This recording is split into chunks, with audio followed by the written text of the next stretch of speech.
percaya nggak sih kita bisa menduplikasi soal keuangan orang lain ya? Entah itu siapapun, mungkin orang-orang yang kita kenal, orang-orang yang sudah kita tahu bagaimana sepak terjangnya, atau siapapun yang menjadi idola Anda. Itu bisa kita duplikasi bagaimana dia mendapatkan semua itu, dan bagaimana sih dengan menggunakan Law of Attraction atau LOA atau LOA, itu kita bisa menduplikasi apa yang menjadi keuangan orang lain. Nah, ini justru sesuatu yang mudah dipelajari sebenarnya ya. Apalagi kalau orang yang ingin kita duplikasi itu kita sudah mengenalnya, kita sudah mengetahuinya, dan mungkin kita tahu story-nya. Nah, itu kesempatan yang sangat bagus sekali. Namun kadang kita tidak percaya dengan kehebatan pikiran kita, kehebatan sesuatu yang diberikan Tuhan kepada kita. Dalam video ini kita diskusikan bareng dan nanti kita obrolkan ya. Mungkin memang saya balasnya agak telat ya untuk komentar-komentarnya, tapi saya tetap balas kok. Dan teman-teman, nanti ada beberapa poin yang bisa dipetik di video ini ya. Apa kabar sahabat debat? Tentunya selalu dalam berlimpahan dan keharmonisannya. Ya, benar sekali. Sebenarnya ada pola orang lain yang bisa kita duplikasi untuk kehidupan kita, apalagi keuangan.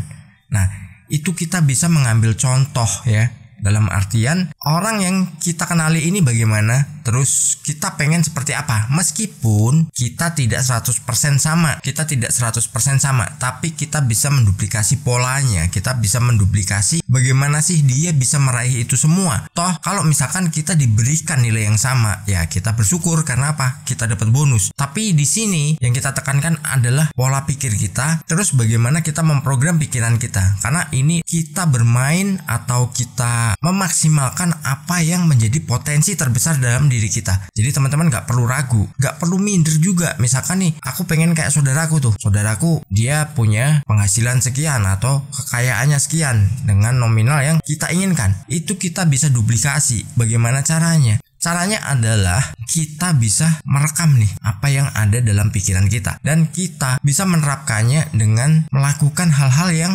biasa orang lakukan. Dan kita mulai ya. Ada beberapa poin di sini yang ingin saya sampaikan. Poin pertama adalah pelajari pola mudah akan uang. Bagaimana sih orang itu mendapatkan uang dengan mudah? Berapa besar dia dapat tiap hari mungkin atau tiap bulan? Itu bisa dipelajari dan kita menerapkannya. Mungkin nih kita berpikiran bahwa wah, nggak mungkin lah aku bisa seperti dia.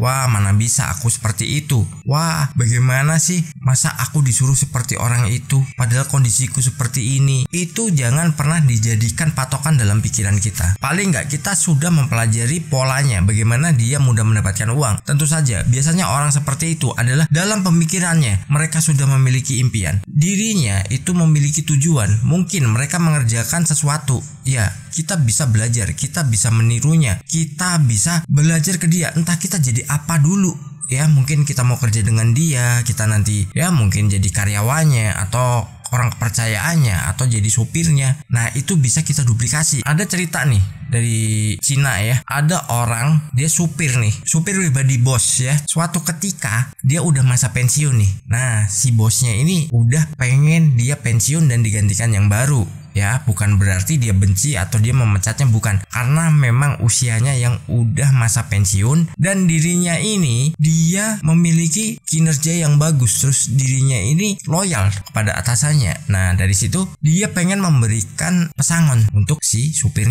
pribadinya itu. Saat mau diberi, si supir itu menolak. Mungkin berpikir, wah pasti kekecilan nih nilainya. Padahal enggak. Nilainya itu di atas 3 miliar untuk uang pesangonnya, tapi ditolak sama si supir.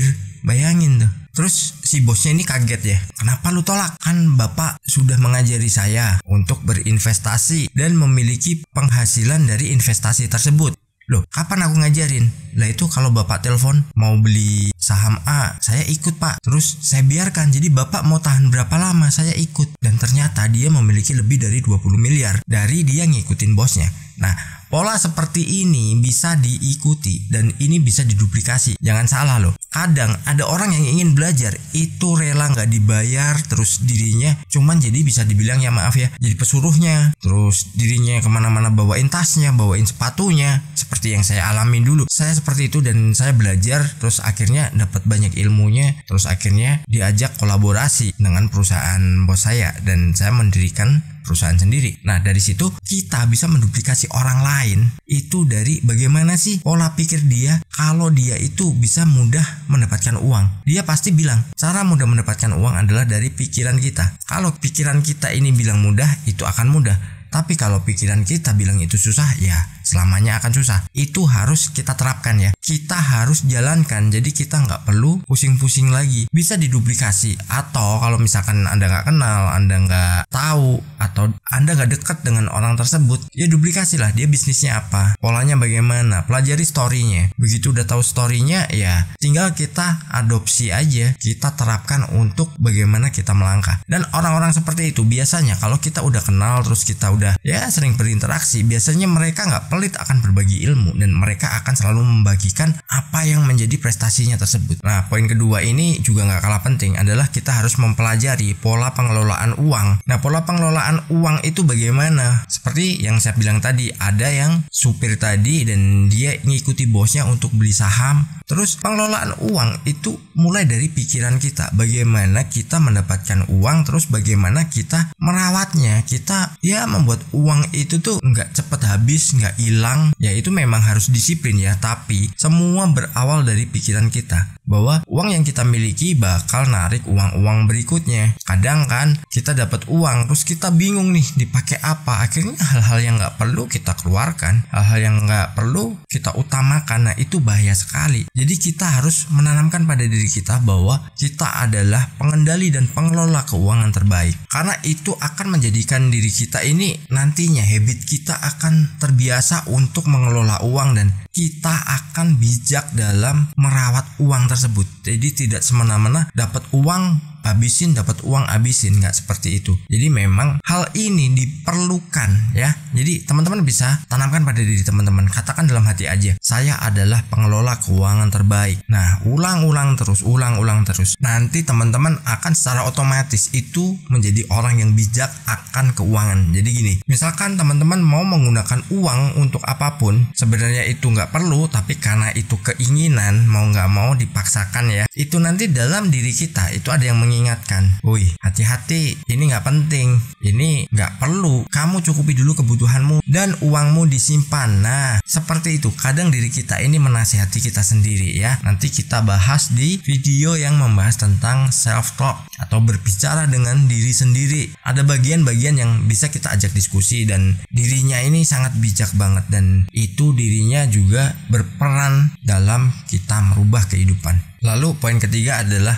bagaimana kinerja orang. Nah, orang itu bekerjanya gimana? Maksudnya bekerja bukan harus dia pagi bangun, mandi, ke kantor, terus nanti sore pulang. Nggak seperti itu. Kadang misalkan kita belajar ke seorang pengusaha. Pengusaha ini justru kerjanya itu bukan ngantor terus dirinya hanya santai-santai, enggak. Kita pelajari kinerjanya, bagaimana dia semangatnya bekerja, bagaimana dia bersikap, bagaimana dirinya ini menjadi sebuah panutan ya bagi orang lain, bagaimana dia menghargai juga orang lain. Nah, itu juga termasuk kinerja. Ada yang kinerjanya serampangan, ada yang kinerjanya bagus. Nah, itu kita duplikasi hal yang positif saja. Misalkan nih, oh dia bangun pagi terus dia kerja, nah mungkin kerjanya dari rumah juga nggak apa-apa, atau dia tidur lebih awal mungkin jam 8, jam 9, terus di subuh bangun. Mungkin bagi teman-teman yang muslim itu digunakan untuk tahajud. Kita duplikasi aja, kita contek ya, kita mencontek itu nggak apa-apa, tapi mencontek di sini kan sisi yang positif. Jadi untuk kehidupan kita dan kita tidak merugikan orang lain juga. Nah, teman-teman bisa terapkan ya hal-hal seperti itu. Toh misalkan nih, oh orang itu ternyata kerjanya giat. Nah, dalam artian giat itu mungkin dia kerjanya secara online juga bisa. Terus dirinya juga memiliki semangat yang tinggi. Jadi kita juga harus meniru semangatnya. Jangan pernah kita justru melihat orang-orang seperti itu terus kitanya sewot ya. Sewotnya begini, masa kayak gitu, nggak mungkin.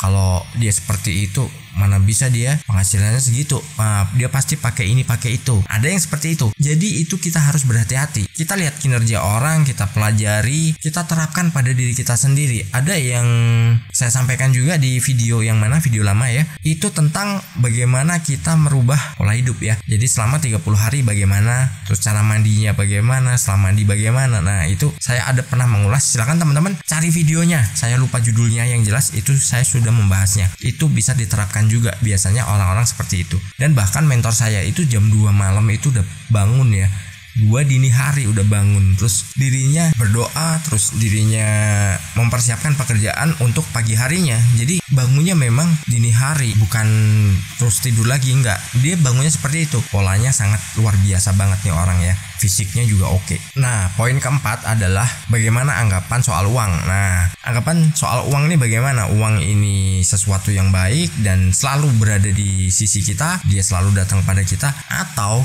uang ini sesuatu yang membuat kita benci.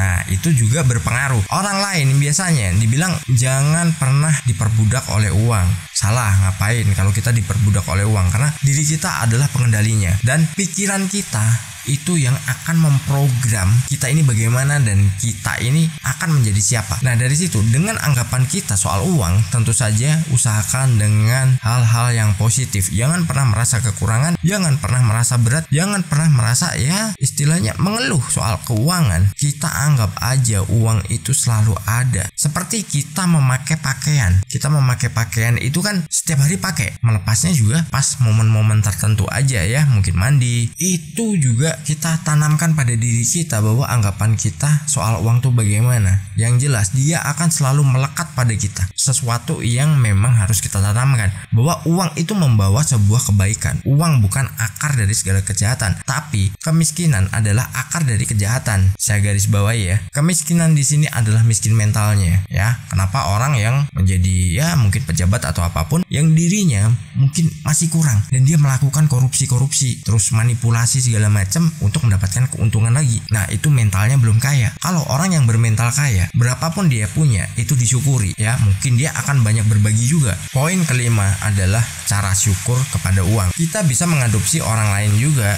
Mereka bersyukur soal uang tuh bagaimana. Nah, begini, kadang orang bersyukur soal uang, bukan kita bersyukur dapat uang sekian. Nah, itu juga harus kita terapkan juga. Tapi yang saya maksud di sini adalah bagaimana sih dia mensyukuri uangnya. Mungkin dirinya suka berbagi, dirinya membantu orang lain, dirinya menyejahterakan karyawannya, keluarganya, atau orang-orang yang dia nilai memiliki kontribusi dalam kehidupannya saat menentukan hidupnya, saat dia merubah hidupnya. Dirinya akan mendapatkan sesuatu yang lebih. Kita udah bersyukur. Seperti yang pernah saya bahas juga, bahwa kalau teman-teman pengen merasakan itu, berbagilah dengan tukang parkir. Terus teman-teman bisa melakukan terapi nasi bungkus yang mungkin malam-malam. Kalau nggak bisa banyak, cukup dari satu dulu dan rasakan nanti apa yang akan menjadi daya atau energi yang masuk dalam diri kita. Itu luar biasa banget. Dan mungkin nanti akan ada video yang saya buat nih, ada story-nya bagaimana teman saya ini mengalami masalah. Dirinya ini masalahnya mungkin dianggap besar banget sama dia, dan saya ajak menjalani ini. Dirinya bisa merubah pola pandangnya 180 derajat dan kehidupannya berubah sampai sekarang. Teman-teman, stay positif. Mungkin ada orang yang melihat bahwa ilmu-ilmu seperti ini adalah ilmu-ilmu khayalan, ilmu-ilmu yang gak benar, atau ilmu-ilmu yang gak bisa dipikir dengan akal sehat. Padahal dirinya sendiri yang akalnya belum sehat. Karena apa? Ini terjadi. Orang yang menganggap ini gak mungkin, itu akan gak mungkin. Tapi kalau kita menganggap ini mungkin dan ini bisa, itu akan selalu bisa. Dan jalan akan selalu terbuka. Tinggal kita peka atau tidak untuk mengambilnya. Sukses berkelimpahan.